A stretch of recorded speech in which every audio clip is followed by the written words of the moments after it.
So what we're doing is, as much as I can, I try to get up there with them.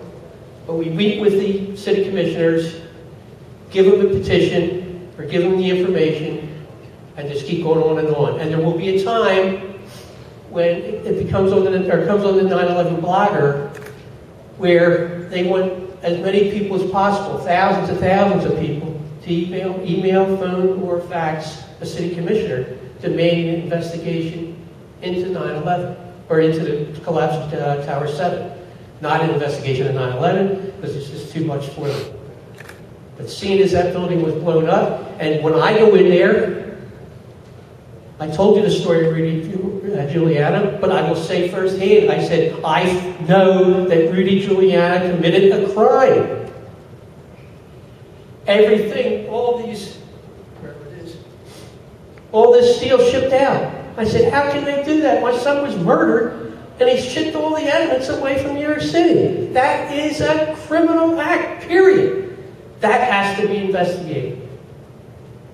So they can't argue that. This is the video I was going to show you. I'm glad the video's not here because I just turned 65 and I just look so old in it. But this was on the video, and this is what I was going to show you. And it's very important because they are really working diligently up in New York to get this done. But the video says, hello, my name is Bob McIlvaine. My son Bobby was murdered on September 11th, 2001 at the World Trade Center. He was 26 years old.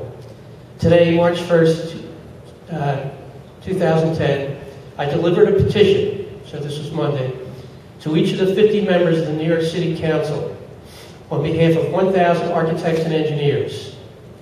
This petition calls upon the Council to open an investigation into the collapse of World Trade Center Building 7, a 47-story building which is not hit by a plane, but which nevertheless fell into its own footprint at 5:20 in the afternoon of September 11th.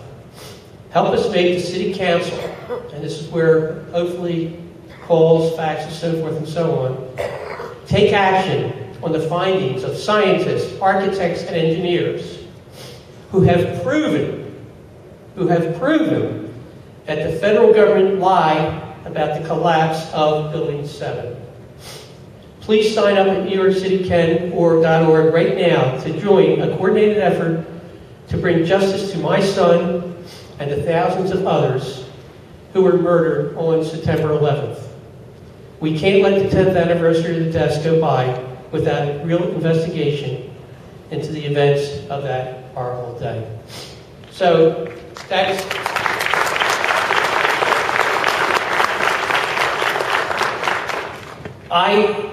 personally, I'm very pessimistic about any investigation. I don't know what an investigation looks like, but I think it's more chance of getting an investigation in New York City. I mean, an investigation in the United States, I think, oh, Jesus, Bill Clinton and Jimmy Carter are going to run the investigation. Are we really going to get it? You know, it's almost a pie. I can't imagine one politician being on it. I made every commission hearing. It's the biggest joke you ever seen in my life. I've been angry ever since. I really went into those hearings thinking, geez, something might be done. When you saw Connolly's Venice, it seemed like he was getting pissed off. But they're all cowards. Every one of them. Because they wouldn't speak up afterwards. Kane and Hamilton, they try to get off the hook and say, well, geez, we were thinking of going to the Justice Department and prosecuting some of these people for the Pentagon lying. Condoleezza lying. Everybody was lying. But of course they did. You know, they sold out. They sold out their soul. So I just don't have faith that there's going to be an investigation. That's why it's important to me. I could be dead tomorrow. Or next year, I don't know what. But anytime I speak, anytime, anywhere I go, I will say without a doubt, I do this 3 hours a day. I'm traveling around the world. But without a doubt, 100%, 150%, I know, I don't believe, I know the United States orchestrated, facilitated the death of my son. I'll gladly give you names, but I just know. And it's important important to me to say that.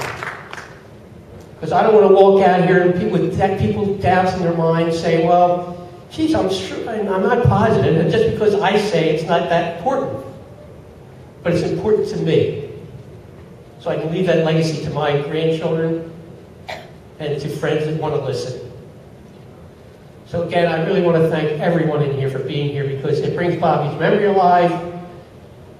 I get a chance to vent, which is important for me because it gets depressing being in New Orleans because no one wants to talk about it. People are afraid to talk to me because they don't want to talk about 9/11. I get a chance to talk about this reading for 3 hours a day, and then I get a chance to talk about it. So again, folks, thank you so much. I really appreciate it.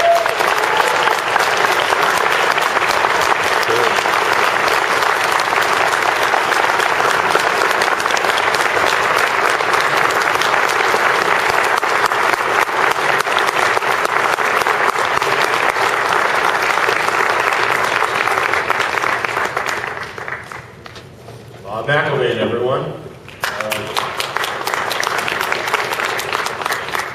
To put it into a different light,